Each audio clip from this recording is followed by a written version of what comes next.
محترم جناب حافظ محمد صادق صاحب اس اتحاد امت سیمینار کی صدارت اتحاد امت مشاورتی کونسل کے رہنما محترم جناب قاری محمد صدیق سواتی صاحب فرما رہے ہیں۔ میں اس پنڈال میں آنے والے تمام حضرات کو عطا دل گرہوں سے خوش آمدید کہتا ہوں۔ میرے محترم ساتھیوں، اتحاد امت سیمینار کرنے کا کیا مقصد ہے؟ آپ دیکھ رہے ہیں کہ بین الاقوامی سطح پر اگر آپ نظر ڈالیں تو دنیا کفر متحد ہو کر اسلام اور مسلمانوں کے خلاف جو کام کر رہے ہیں وہ آپ کے سامنے ہے۔ الیاذ باللہ اسلام کو صفحہ ہستی سے مٹانے کی کوشش کی جا رہی ہے۔ امت مسلمہ کے ہر فرد کو قتل کرنے کی، جان سے مارنے اور ان کے مال کو لوٹنے کی سازشیں ہو رہی ہیں، اور آج ہم دیکھتے ہیں جیسا کہ پوری دنیا میں مسلمانوں پر زندگی تنگ کی جا رہی ہے اور مسلمانوں کا خون بے دریغ بہایا جا رہا ہے، مسلمانوں کو گاجر مولی کی طرح کاٹا جا رہا ہے، مسلمان عورتوں کی عصمت دری کی جا رہی ہے۔ اس سے آگے بڑھ کر معصوم بچیوں اور بچوں کے ساتھ جو ظلم کر رہے ہیں، تتاری بھی اپنی کرتوتوں پر بھی شرما رہے ہوں گے۔ یاد رکھو، کفریت طاقتیں ساری کی ساری اور صرف مسلمانوں کے خلاف ہیں۔ ان کے نزدیک دیوبندی، بریلوی، اہل حدیث، وہ یہاں یہ نہیں کہتے کہ یہ دیوبندی ہیں، بریلوی ہیں، اہل حدیث ہیں۔ آپ جب باہر ملک میں جائیں گے تو آپ کو صرف مسلمان سے پہچانا جاتا ہے، وہ صرف مسلمانوں کے خلاف ہیں۔ لیکن آج ہم اتحاد امت سیمینار کر کے ہم دنیا کفر کی طاقتوں کو ہم یہ بتا رہے ہیں کہ ہم تمام مسلمان متحد ہیں، اور انشاءاللہ ایک مٹھی بن کر، ایک قوت بن کر ان کا انشاءاللہ مقابلہ کرنا ہے ہم نے۔ اس لیے آج آپ دیکھ رہے ہیں اسرائیل ایک چھوٹا سا ملک ہے جس کی آبادی افراد کے لحاظ سے 20-25 لاکھ ہے، اور اس کی جغرافیائی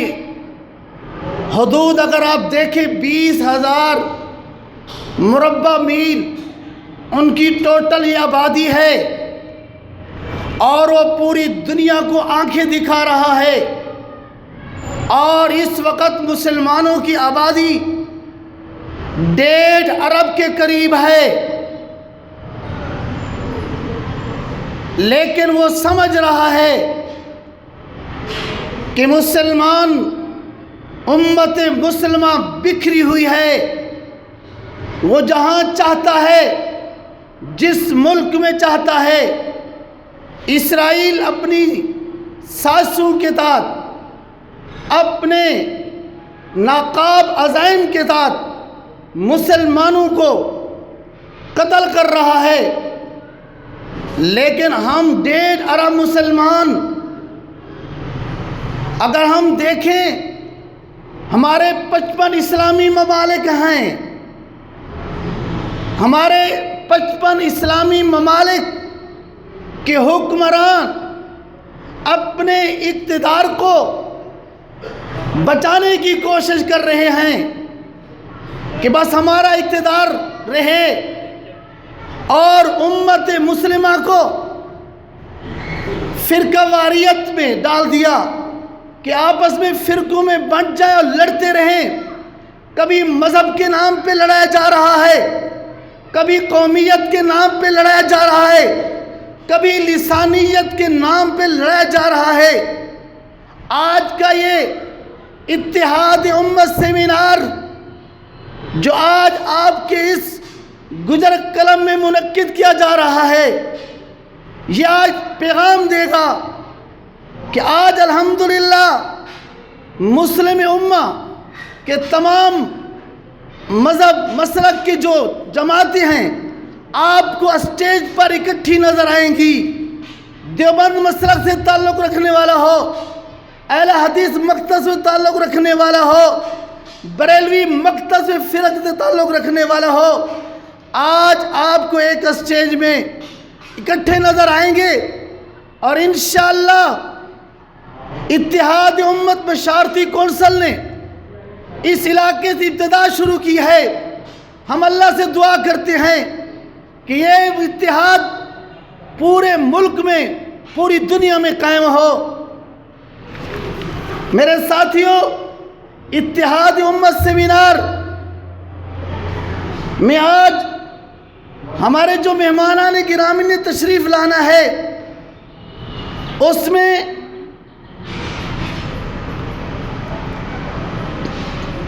محترم جناب سینیٹر حافظ حمداللہ صاحب، چیئرمین مذہبی امور کمیٹی سینیٹ آف پاکستان، مرکزی رہنما جمعیت علماء اسلام، اور اس میں اہل حدیث مکتب سے فکر تعلق رکھنے والے فضیلت الشیخ محترم جناب ڈاکٹر عامر عبداللہ محمدی صاحب، چیئرمین اتحاد بین المسلمین کونسل، بریلوی مکتب سے فکر تعلق رکھنے والے ممتاز مذہبی اسکالر حضرت علامہ قاضی احمد نورانی صاحب، انشاءاللہ آپ کے سامنے تشریف لائیں گے اور اپنے خیالات کی اظہار فرمائیں گے۔ اب میں عالمی مجلس تحفظ ختم نبوت کے رہنما، رئیس دارالافتاء جامعہ تعلیم القرآن و سنہ منظور کالونی حضرت مولانا محمد رمضان صاحب سے میں گزارش کروں گا کہ وہ مختصر وقت کے لیے تشریف لائیں اور اپنے خیالات کا اظہار فرمائیں۔ حضرت مولانا مفتی محمد رمضان صاحب۔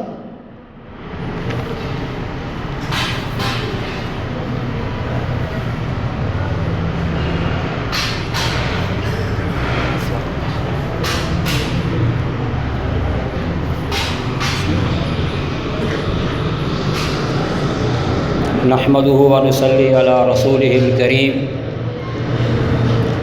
اما بعد، فاعوذ بالله من الشیطان الرجیم، بسم اللہ الرحمن الرحیم، وَكَذَلِكَ جَعَلْنَاكُمْ أُمَّةً وَسَطًا، صدق اللہ العظیم۔ حاضرین مکرم، لائق صد تکریم، علماء امت، بزرگان ملت، واجب الاحترام سامعین گرامی قدر، آج کا یہ اتحاد امت سیمینار اتحاد امت مشاورتی کونسل منظور کالونی کراچی کے زیر اہتمام منعقد ہو رہا ہے، جس کی سرپرستی فرما رہے ہیں جامعہ تعلیم القرآن و سنہ کے رئیس مؤسس ہمارے مشفق و محسن حضرت العلام ہمدرد قوم و ملت مولانا قاری شبیر احمد عثمانی صاحب دامت برکاتہم العالیہ، اور حضرت کے حکم پر ہی یہاں مختصر وقت کے لیے مدعو کیا گیا ہے۔ اس وقت اتحاد امت مسلمہ کی بنیادی اور اہم ترین ضرورت ہے۔ اس پرآشوب ماحول میں اور اس گئے گزرے دور میں کہ جہاں پر ہر سمت اور ہر طرف مسلمان مظلومیت کا شکار ہیں اور کفر ہر طرف سے نرغا اور یلغار کیے ہوئے ہے اور مسلمانوں کو کچلنا اور پیوند خاک کر دینا چاہتا ہے، حضور اکرم صلی اللہ علیہ وسلم کا ارشاد گرامی ہے، الکفر ملت واحدہ، کفر ایک ملت ہے، وہ متحد ہو کر مسلمانوں کا خاتمہ چاہتے ہیں۔ کبھی کفار اسرائیل کی صورت میں فلسطین کو کچلنا چاہتا ہے، اور کبھی یہ لوگ کشمیر میں مسلمانوں کی لاشوں کو خاک و خون میں تڑپنا دیکھنا چاہتے ہیں، اور کبھی افغانستان میں اور دیگر ممالک اسلامیہ میں مسلمانوں کو پنجہ ستم کا شکار کر کے ہمیشہ کے لیے ختم کر دینا چاہتے ہیں۔ ایسے وقت میں ضروری ہے کہ مسلمان آپس میں اتحاد اور اتفاق کا مظاہرہ فرمائیں۔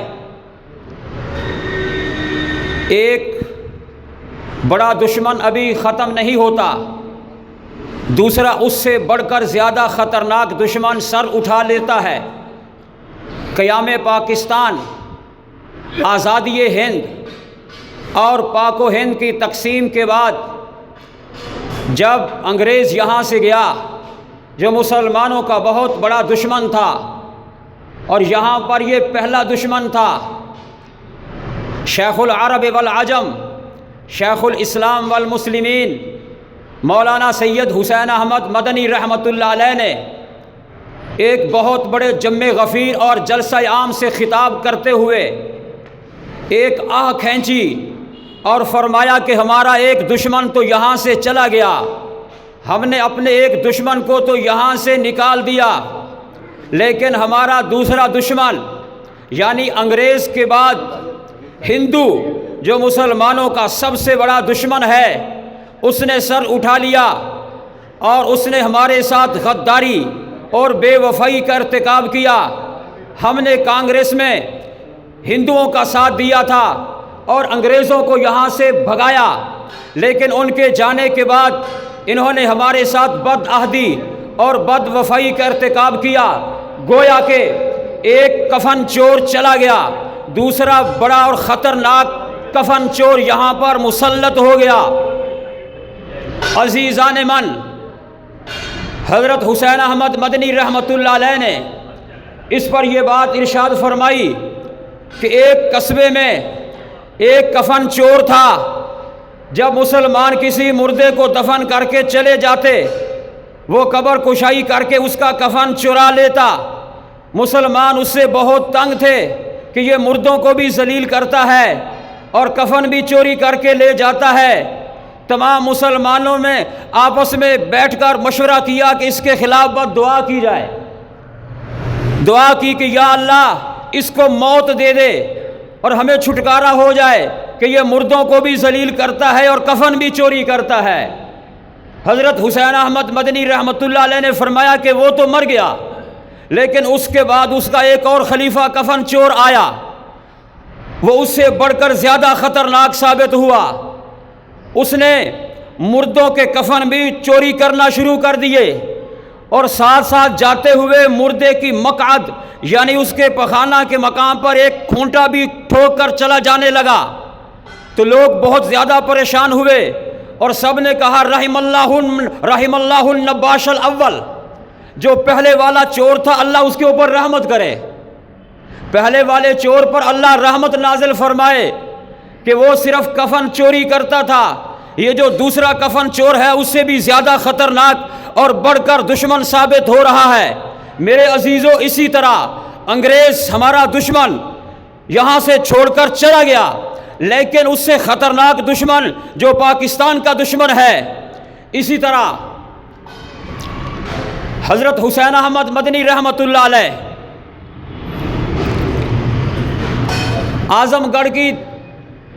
اعظم گڑھ کے ریلوے اسٹیشن کے پلیٹ فارم پر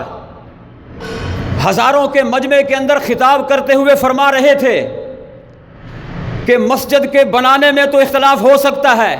کوئی کہتا ہے کہ مسجد یہاں بناؤ، کوئی کہتا ہے مسجد وہاں بناؤ، لیکن جب مسجد بن جاتی ہے تو پھر اس کی حفاظت تمام مسلمانوں کی ذمہ داری ہو جاتی ہے۔ اسی طرح ہمارا یہ وطن عزیز ملک پاکستان اسلامی مملکت معرض وجود کے اندر آیا، اس سے پہلے اگرچہ بعض اکابرین نے اختلافات بھی کیے، لیکن جب بحمد اللہ یہ مملکت خدا داد معرض وجود کے اندر آ گئی تو حضرت حسین احمد مدنی رحمۃ اللہ علیہ نے فرمایا تھا کہ اب اس کے ایک ایک انچ کی حفاظت کرنا تمام مسلمانوں کی ذمہ داری ہے۔ ذمہ داری ہے یا نہیں ہے؟ لہٰذا اس وقت ہم مسلکی اختلافات، تفردات، آراء اور اجتہاد اور فروعی مسائل کو بالا طاق رکھتے ہوئے آپس میں اتفاق اور اتحاد کا مظاہرہ فرمائیں، اور اس کی سب سے بڑی مظہر ہماری عالمی مجلس تحفظ ختم نبوت جماعت ہے اور جمعیت علماء اسلام ہے اور متحدہ مجلس عمل اس کی بے مثال مظہر ہے۔ اس موضوع پر انشاءاللہ آنے والے حضرات مفصل اور سیر حاصل بحث فرمائیں گے اور گفتگو کریں گے۔ اللہ رب العزت ہم سب کو اتحاد اور اتفاق کے ساتھ رہنے کی اور اتحاد امت کا مظاہرہ کرنے کی توفیق نصیب فرمائے۔ وآخر دعوانا ان الحمد للہ رب العالمین۔